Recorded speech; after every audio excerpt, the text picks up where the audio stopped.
पति ने ही बच्चा समझ 13 साल के देवर से कराया हलाला। फिर देवर ने जो मेरे साथ किया वो जानकर आपके भी होश उड़ जाएंगे। दोस्तों, आज की कहानी मुस्लिम समाज से जुड़ी हुई है। ये कहानी सलमा नाम की एक खूबसूरत लड़की की है। आइए सुनते हैं सलमा की आप बीती। ये कोई कहानी नहीं है बल्कि एक सच्ची घटना है। रात को शोहर से झगड़ा हुआ और शोहर ने गुस्से में तलाक दे दिया। सुबह माफ़ी मांगी लेकिन मुझे मौलवी साहब के पास ले जाया गया। मौलवी साहब ने कहा हलाला करवाना ज़रूरी है। घर में छोटा देवर था, उससे मेरा निकाह करवा दिया गया। मैं कमरे में बैठी देवर का इंतज़ार कर रही थी कि बच्चा है, लेकिन जैसे ही देवर कमरे में आया उसने आते ही मेरे साथ, मेरा नाम सलमा है और मैं बहुत ज़्यादा खूबसूरत थी। और जब मेरे माँ बाप ने मेरे लिए रिश्ता तलाश करना शुरू किया तो उन्होंने यह बिल्कुल नहीं देखा कि मेरे लिए कोई खूबसूरत लड़का तलाश करे, बल्कि उन्होंने यह देखा कि अमीर लोग हो और मेरे लिए एक सलीम नाम के लड़के को पसंद कर लिया। वैसे तो उसे लड़का कहना भी नहीं चाहिए क्योंकि उसकी उम्र 32 साल थी और मेरी उम्र 20 साल। पर उनका घर काफ़ी बड़ा था और उनके घर में माँ और सिर्फ एक छोटा भाई था जिसकी उम्र मुझसे भी छोटी थी। ये लोग बहुत ही शरीफ और अच्छे थे। जब मेरे अब्बू ने उनके बारे में पता करवाया तो सबने यही कहा कि बहुत अच्छे लोग हैं, ना ही किसी से झगड़ा और ना ही किसी से लड़ाई, ना किसी से लेना और ना किसी से देना। अच्छे तरीके से मोहल्ले में रहते हैं। उनके बाप दादा भी यहीं रहते थे। मेरे अब्बू इसी बात पर खुश हो गए कि अच्छे लोग हैं। मेरा रिश्ता करवा दिया। मुझसे एक दफ़ा पूछा, लेकिन मैं क्या कर सकती थी क्योंकि मैं तो किसी और को भी पसंद नहीं करती थी। शादी वाले दिन ही मेरे शोहर ने मुझे बुरा भला कहना शुरू कर दिया कि मेरे घर वालों का ख्याल रखना और मेरा छोटा भाई मेरे लिए औलाद जैसा है। वो मेरे से काफ़ी छोटा है। मैंने उसे बाप की तरह पाला है क्योंकि जब वह 2 साल का था तो मेरे वालिद साहब इस दुनिया से चले गए थे, इसलिए तुम्हें उसका बहुत ज़्यादा ख्याल रखना है। मेरे देवर की उम्र 15 साल थी और वो वाकई बहुत मासूम था। उसकी उम्र 15 साल ज़रूर थी लेकिन उसकी अक्ल 8 साल के बच्चे जैसी थी। वह मेरे आने से बहुत ज़्यादा खुश था। कहता कि भाभी आप बहुत ज़्यादा प्यारी हैं। मुझे तो पता ही नहीं था कि मेरी भाभी बहुत ज़्यादा प्यारी होंगी। वो मेरे लिए अक्सर अपने स्कूल से चीज़ें लेकर आया करता था। मुझे मोबाइल में बहुत चीज़ें दिखाता और मेरे साथ मजाक भी किया करता था। वह बिल्कुल मेरे भाई जैसा था। उसका नाम साहिल था। कभी मैं देखती तो वह छोटे बच्चों की तरह आइसक्रीम खा रहा होता तो कभी गेम खेल रहा होता। जब बाहर आइसक्रीम वाले की आवाज़ आती तो बाहर भाग जाता। मुझसे पूछता कि आपके पास पैसे हैं, तो मैं भी उसे पैसे दे दिया करती। मेरा शोहर मुझे खर्च देता था। मेरे लिए हर महीने 4 जोड़े कपड़े बनवाता था। मेरी ज़िंदगी अच्छी चल रही थी, लेकिन मेरे शोहर के अंदर मेरे एहसास की कमी होने लगी क्योंकि जब हम शादी में जाते हैं तो लोग कहते हैं कि कितनी प्यारी बीवी मिली है तुम्हें। वाह, तुम्हारी तो किस्मत बहुत अच्छी है। कहीं तुम परिंदों को पानी तो नहीं पिलाते थे जो तुम्हें इतनी खूबसूरत बीवी मिल गई। मेरे शोहर के एक दोस्त ने तो मजाक में यह भी कह दिया कि लंगूर के हाथ में अंगूर आ गया। मेरे शोहर उस टाइम तो मुस्कुरा दिए लेकिन बाद में उसका मूड खराब हो गया। इसके बाद मुझे मेरे शोहर ने कहना शुरू कर दिया कि तुम ज़्यादा तैयार होकर मत जाया करो।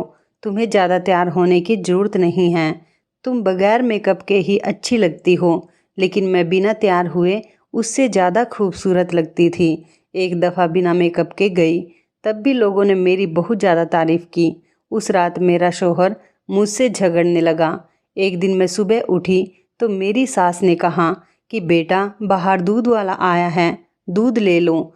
जब मैं दूध ले रही थी तो मेरा शोहर अचानक से वहाँ आया और मुझे बाजू से पकड़कर अंदर घसीट लिया। दूध भी मेरे हाथ से गिर गया। मेरी सास ने यह मंजर देखा तो कहा क्या हो गया है? मैंने भेजा था उसे, दूध लेने के लिए, तो उसने कहा, आपने क्यों भेजा इतनी प्यारी लड़की को? सुबह सुबह बाहर दूध वालों की नीयत खराब होती है। सुबह सुबह औरतों के घर जाकर उनसे बातें करते हैं, और तुम वहाँ पर क्या करने गई थी? अपना आप दिखा रही थी उसको। मैं हैरान रह गई कि ऐसी तो कोई बात नहीं है, और मैं तो दुपट्टा करके गई थी। तो मेरे शौहर ने कहा कि आज से तुम बुर्का पहनोगी। मेरी सास ने कहा कि हमारे ख़ानदान में पहले किसी ने बुर्का नहीं पहना, जो इसको बुर्का पहनाओगे। ठीक है, वह हिजाब करती है, बस इतना ही काफ़ी है। लेकिन मेरे शौहर ने कहा कि नहीं, यह पूरा बंद बुर्का पहनेगी तभी बाहर निकलेगी। पर्दा करना अच्छी बात होती है, लेकिन जब पर्दे को आपके गले का फंदा बना दिया जाए तो फिर वो अच्छा नहीं लगता। मेरे शौहर ने मुझे आहिस्ता आहिस्ता डांटना और गुस्सा करना शुरू कर दिया था। और एक दिन ऐसा हुआ कि मेरी सास ने कहा कि मैं उम्रा करने के लिए जा रही हूँ।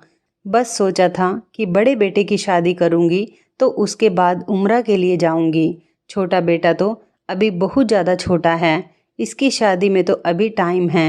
मैंने अपनी सास को विदा कर दिया। मेरे शौहर ने कहा कि तैयार हो जाओ, शाम को ऑफिस की पार्टी में जाना है। सब लोग अपनी बीवियों को लेकर आ रहे हैं। मैं थोड़ा बहुत तैयार हो गई, लेकिन जब पार्टी में गई तो सबकी नज़र मुझ पर ही थी। यहाँ तक कि मेरे शौहर के बॉस ने भी मेरी तारीफ़ की। मेरे शौहर को बड़ा ही गुस्सा आ रहा था। जब घर आई तो मेरे शौहर ने कहा कि मेरा बॉस किसी की भी तारीफ़ नहीं करता, उसके आगे अपना सिर काट कर भी रख दो तब भी नहीं। और तुम्हारे पीछे कैसे घूम रहा था, आगे पीछे हो रहा था, बड़ी तारीफ़ें कर रहा था तुम्हारी। मैंने कहा कि इसमें क्या बुरी बात है। मेरे शौहर ने डांटना शुरू कर दिया। मैं भी तंग आ गई थी। मेरे शौहर ने कहा, आज से तुम जरा सा भी मेकअप नहीं करोगी। मेरे शौहर ने सारा मेकअप उठाकर फेंक दिया और इसके बाद कहा कि कोई मेकअप, गहना, जेवर भी मुझे तुम पर नहीं चाहिए। मैंने सिर्फ इतना कह दिया कि आप गलतफहमी का शिकार हो। मेरी ज़ुबान से ये लफ्ज़ निकल आए और मेरे शौहर ने चीखना चिल्लाना शुरू कर दिया। उसने मुझे तलाक दे दिया। अपने शौहर के मुंह से 3 दफ़ा तलाक सुनकर मैं हैरान रह गई और ज़मीन पर बैठ गई और फिर मैं बेहोश हो गई। होश आया तो मेरा शौहर मेरे करीब बैठा था। मैंने कहा कि दूर रहिए, आप मुझे तलाक दे चुके हैं। मैं बुरी तरह रोने लगी तो मेरे शौहर ने कहा कि नहीं, ऐसे तलाक नहीं होता, हमारा तलाक नहीं हुआ है। लेकिन मैं मुतमईन नहीं थी। सुबह हम लोग मौलवी साहब के पास गए तो उन्होंने कहा कि तलाक हो गया है, क्योंकि तुमने 3 दफ़ा कहा और औरत ने सुन लिया। अब हलाला करना पड़ेगा, नहीं तो यह तुम पर हराम हो चुकी है। मैंने कहा कि कोई हलाला नहीं करना, मैं अपने घर जाऊंगी। मेरा शौहर मेरे कदमों में बैठ गया और माफ़ी मांगने लगा कि मुझसे गलती हो गई, मुझको माफ़ कर दो, मैं तुम्हारे बगैर नहीं रह सकता। अभी तो हमारी शादी को 1 साल भी नहीं हुआ। मैंने कहा कि यह सब तो आपको पहले सोचना चाहिए था ना। मेरा शौहर बार बार मुझसे गुजारिश करने लगा कि मुझे माफ़ कर दो, तुम्हारा कोई कसूर नहीं था, तुमने कोई बेवफाई नहीं की थी और बद किरदार भी नहीं थी। मैं गुस्से में था और मेरा गुस्सा तुम पर निकल गया। मैं क्या करूं, मर्द से भी तो गलती हो सकती है ना। जब हम लोग वापस आए तो मेरी आंखों में आंसू थे। मेरे देवर ने देख लिया। मैं एक कमरे में आ गई। मैंने अपने शौहर से कहा कि अब आप इस कमरे में नहीं आ सकते, मैं जा रही हूँ। और मैं अपना सामान पैक करने लगी। मेरा शौहर बच्चों की तरह रोने लगा और उसने कहा कि तुम्हारे साथ भी तो बुरा होगा जब तुम 6 महीने बाद जाकर यह सबको बताओगी कि तुम्हारा तलाक हो गया है। तो क्या तुम्हारे घर वाले तुम्हें घर में बिठा लेंगे? क्या तुम्हारी फिर से शादी नहीं करेंगे? तुम्हें दोबारा फिर से किसी से तो शादी करनी होगी ना। तो तुम मुझसे दोबारा शादी क्यों नहीं कर सकती? मैं अपने शौहर से बहुत ज़्यादा मोहब्बत करती थी। मैंने कहा कि मैं यह सब नहीं कर सकती। यह सज़ा आप मर्दों को दी गई है, लेकिन दरअसल यह औरतों के लिए भी सज़ा ही है। इसमें मेरा क्या कसूर है? तलाक तो आपने दिया है, तो सज़ा मैं क्यों लूँ? आपको तो कुछ भी नहीं होगा। और मेरे शौहर ने तो मेरा पीछा ही नहीं छोड़ा, बार बार मुझसे गुजारिश करता रहा। फिर मैंने कहा कि हलाला किसके साथ करवाएंगे, कौन है हलाला करने के लिए। तो अचानक से कमरे के दरवाजे पर दस्तक हुई और मेरा देवर अंदर आया। उसने कहा कि भाभी को क्या हुआ, रो क्यों रही हैं? मैंने उन्हें रोता हुआ देखा। और आप लोग लड़ाई झगड़ा क्यों कर रहे हैं? मेरे शौहर ने देवर को समझा बुझाकर बाहर भेज दिया और खामोश हो गया। और इसके बाद कहा, अपने भाई के साथ तुम्हारा हलाला करवा लूँगा। वैसे भी बच्चा है, उसे इन सब चीज़ों की समझ नहीं है। मुझे नहीं पता था कि यह सब क्या हो रहा है। मुझे यह भी नहीं पता था कि हलाला किस तरह होता है। मेरी ज़िंदगी मेरे शौहर के हाथों खिलौना बन चुकी थी। वह जो चाह रहा था वह मेरे साथ करता जा रहा था। मेरी सास घर पर नहीं थी। मेरे शौहर ने कहा कि यह बात किसी को भी पता नहीं चलनी चाहिए, ना ही तुम्हारे घर वालों को और ना ही मेरी मम्मी को। मम्मी को अभी उधर कुछ और दिन रहना है, क्योंकि वहाँ हमारे कुछ रिश्तेदार भी रहते हैं। मम्मी के आने तक यहाँ सब कुछ ठीक हो जाएगा। कुछ दिन यूं ही गुजर गए और फिर मेरे शौहर ने आखिर मुझे मना ही लिया, क्योंकि यह मामला सिर्फ मेरा नहीं था, मेरे माँ बाप की इज्जत का भी था। मेरे पीछे 4 बहनें बैठी थी। अगर मैं भी चली जाती तो लोग मेरी बहनों के रिश्ते भी नहीं लाते कि बड़ी बहन 6 महीने बाद तलाक लेकर वापस आ गई है। कहते हुए अफसोस होता है, लेकिन अगर औरत विधवा हो जाए तो यह समाज उसे इतना बुरा भला नहीं कहता। लेकिन अगर औरत को तलाक हो जाए तो फिर समाज यही कहता है कि औरत ने कोई बात की होगी, जुबान चलाई होगी, बात नहीं मानी होगी, वरना मर्द क्यों तलाक देगा। जबकि मेरे शौहर ने मुझे जो तलाक दिया था सिर्फ अपने एहसास एक कमतरी के लिए दिया था। मैंने अपने शौहर को सुबह कह दिया कि मैं हलाला करने के लिए तैयार हूँ। सारी रात मैं सोच रही थी कि घर की बात घर में ही रह जाएगी। वैसे भी कोई किसी को खुशी खुशी तलाक नहीं देता, गुस्सा या कोई परेशानी होती है तभी इस तरह का काम करता है। मेरा शौहर बहुत ज़्यादा शर्मिंदा था, मुझसे बार बार माफ़ी मांग रहा था। मेरे पैरों में भी बैठ गया कि मुझे माफ़ कर दो। उसने दोनों हाथों से मेरे पैर पकड़े हुए थे। मैंने उसे माफ़ कर दिया और कहा कि ठीक है, मैं तुम्हारी बात को मान लेती हूँ, सिर्फ इसलिए कि मेरे माँ बाप और मेरी बहनों की भी इज्जत का सवाल है। लेकिन इस बात की क्या गारंटी है कि तुम दोबारा ऐसा नहीं करोगे? मेरे शौहर ने कहा कि दोबारा ऐसा कभी नहीं करूँगा, खुदा की कसम खाकर कहता हूँ। इस टाइम मैं यह नहीं जान पाई कि उसने मुझसे निकाह भी तो खुदा की कसम खाकर ही किया था। मैंने शौहर को कहा कि आप देवर को किस तरह से समझाएंगे? उसका नाम साहिल था, वह बच्चा था। मेरे शौहर ने कहा कि मैं उसको समझा दूंगा, और वैसे भी बच्चा है, तुम्हें डरने की ज़रूरत नहीं है, कुछ भी नहीं होगा, बस हलाला पूरा हो जाएगा और इसके बाद तुम दोबारा से मेरे निकाह में आ जाओगी। मेरे शौहर ने मेरे देवर को समझाकर उसके साथ मेरा निकाह करवा दिया। मैं इस वक्त किस हालात से गुजर रही थी यह मैं ही जान सकती थी। जिस लड़के को अपना छोटा भाई समझती थी, उसको एक बच्चा समझती थी, आज उसके साथ मेरा निकाह हो रहा था। यह बात कानो कान किसी को भी खबर ना हो, इसलिए मेरा शौहर हर बात का ख्याल रख रहा था। उसके साथ उसका एक दोस्त भी था जो उसका साथ दे रहा था, और वही गवाह भी था, और बाकी के गवाह भी वही लेकर आया था। उसने कहा कि बहुत अच्छा ख्याल है, सबसे गलती हो जाती है, कोई बात नहीं, उसके लिए तो ये गलती बहुत आसान थी। मर्द के लिए तो गलती करना भी आसान और गुनाह करना भी आसान है, और औरत के लिए तो उसकी मजबूरी को भी गुनाह बना दिया जाता है। मेरे देवर के साथ मेरा निकाह हो गया और रात को मैं अपने कमरे में बैठी थी। जब मेरा देवर कमरे में आया, मेरे शौहर ने पहले ही मुझे कह दिया था कि डरने की ज़रूरत नहीं है, उसे कुछ भी नहीं पता।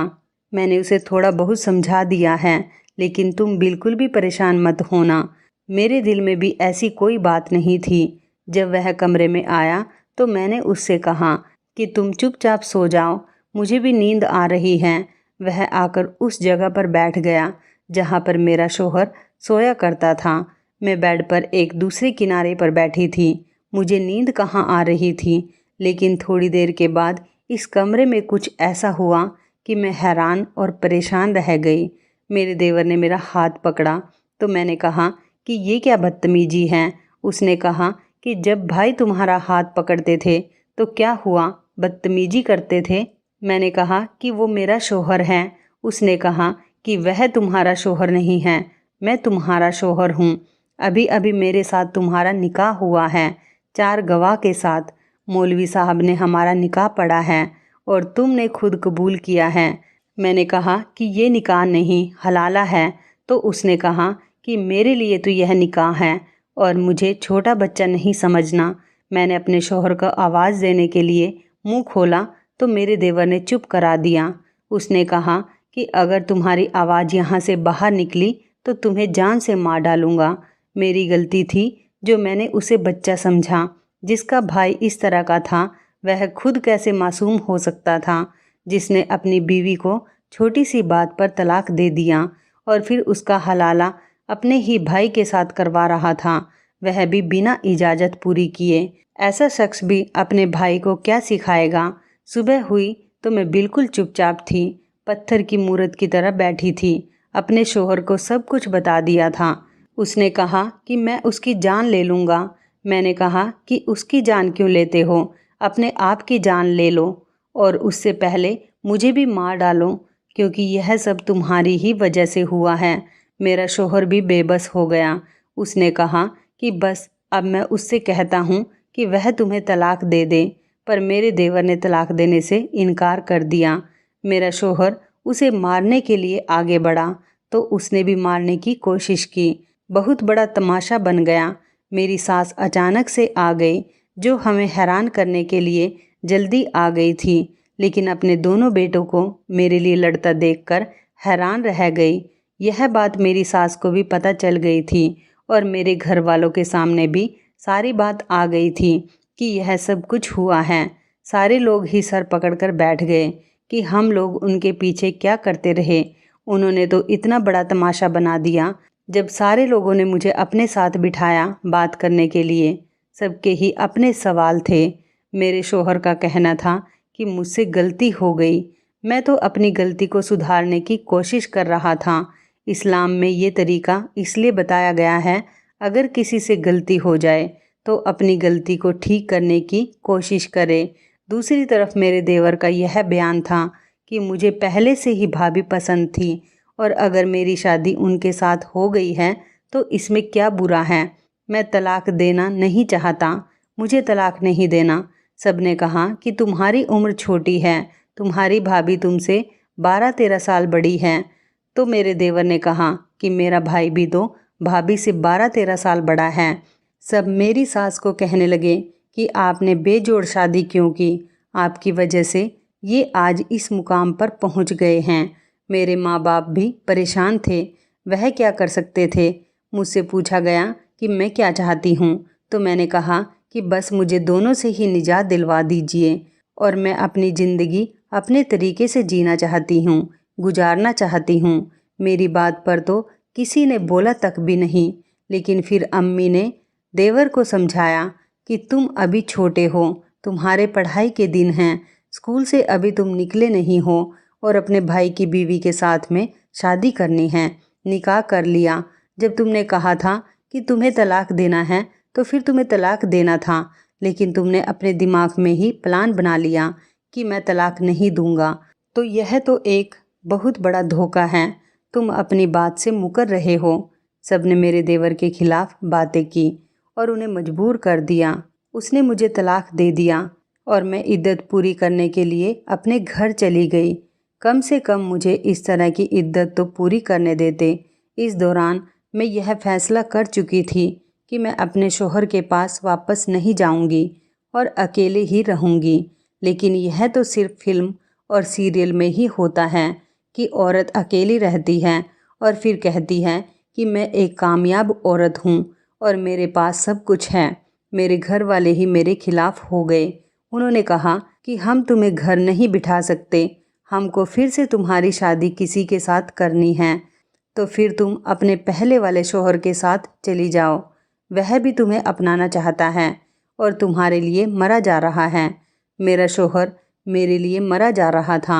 उसने कहा कि मैं बदल गया हूँ, मैं तुम्हारा बहुत ख्याल रखूँगा। लेकिन मैं फिर भी वापस नहीं जाना चाहती थी। लेकिन मेरे माँ बाप ने मुझे ज़बरदस्ती घर से बाहर निकाला। उन्होंने कहा कि हम तुम्हें घर में नहीं रख सकते, तुम हमें अपना ऑप्शन ना समझो, तुम्हारा शौहर ही तुम्हारा ऑप्शन है। बड़ा अफसोस हुआ मुझे और इस बात पर भी यकीन हो गया कि औरतों का तो कोई घर ही नहीं होता और मर्द के बिना औरतों की कोई इज्जत नहीं होती, चाहे वह बाप हो, बेटा हो, भाई हो या फिर शौहर हो। अगर उसके साथ कोई मर्द नहीं है तो उसकी कोई इज्जत नहीं। मैंने अपने घर वालों को कुछ नहीं कहा। मैंने अपनी ज़ुबान पर ताला लगा लिया और फिर से मेरे शौहर के साथ ही मेरी शादी कर दी गई। हम अब दोनों फिर से एक मियाँ बीवी हो गए थे। लेकिन मेरे शौहर ने कहा कि मैं इस घर में नहीं रहूँगा, अपनी बीवी को लेकर अलग हो जाऊँगा। इस बात पर मेरी सास ने शोर मचाया, लेकिन मेरे शौहर ने किसी की भी बात ना सुनी। उसने एक किराए पर घर ले लिया और मुझे वहाँ पर शिफ्ट करवा दिया। हम घर वालों से काफ़ी दूर हो गए थे, मुलाकात भी बहुत कम होती थी। मैं पहले जैसी नहीं रही थी, बात बात पर रो रही थी। रात को मुझे बुरे बुरे ख्वाब आते थे। मेरा शौहर भी मुझको लेकर बहुत परेशान रहता।